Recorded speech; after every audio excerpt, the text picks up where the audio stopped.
By the time the frost began to soften, the village had already decided who would gather the last of the juniper. Food stores were thinning, and the thaw brought sickness that winter hunger had quietly prepared. They believed the body, like the soil, needed cleansing before new growth could safely begin. Juniper was not gathered lightly. It was approached with caution and quiet intention. Some feared using too much would anger the body itself, forcing weakness instead of renewal. Others argued restraint had already been tested by hunger, and waiting invited deeper decay. The belief held that juniper smoke could drive out what winter had trapped inside. Doors were sealed, windows shuttered, allowing purification to move through every corner. Children were brought close to the hearth, believed to be most vulnerable to winter's lingering corruption. Berries were crushed into heated water, measured carefully to avoid imbalance.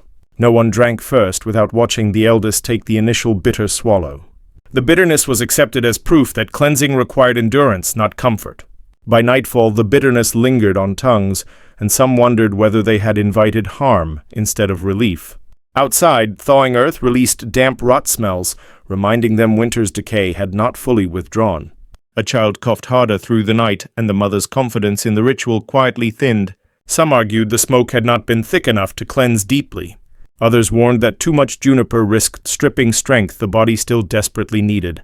The decision to repeat the ritual was not spiritual pride, but fear of doing nothing at all.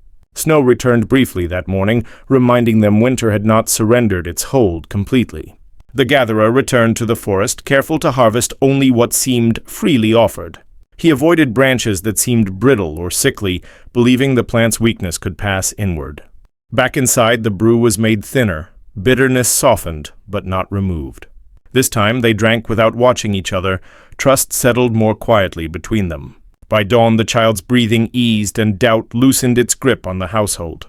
Relief did not bring celebration, only a quieter kind of steadiness returning to the hearth and hands. Juniper was wrapped and stored, not discarded, because cleansing was preparation, not cure. Outside, thaw widened across the fields, exposing soil that would soon demand different forms of discipline. The body's purification mirrored the land's clearing, each believed to require restraint before growth. No one claimed juniper commanded health, only that it restored balance after winter's inward decay. Its bitterness reminded them that survival often required discomfort, accepted willingly and together. Belief turned fear into action, preventing paralysis when uncertainty pressed against thin winter stores. Through ritual, the village measured risk instead of surrendering to it.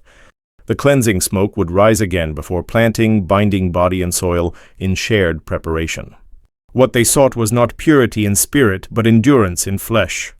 Juniper berries became a reminder that preparation must come before growth, not after damage spreads. As spring approached, the village carried bitterness forward, knowing survival would soon demand new discipline again. Subscribe for more ancient ways.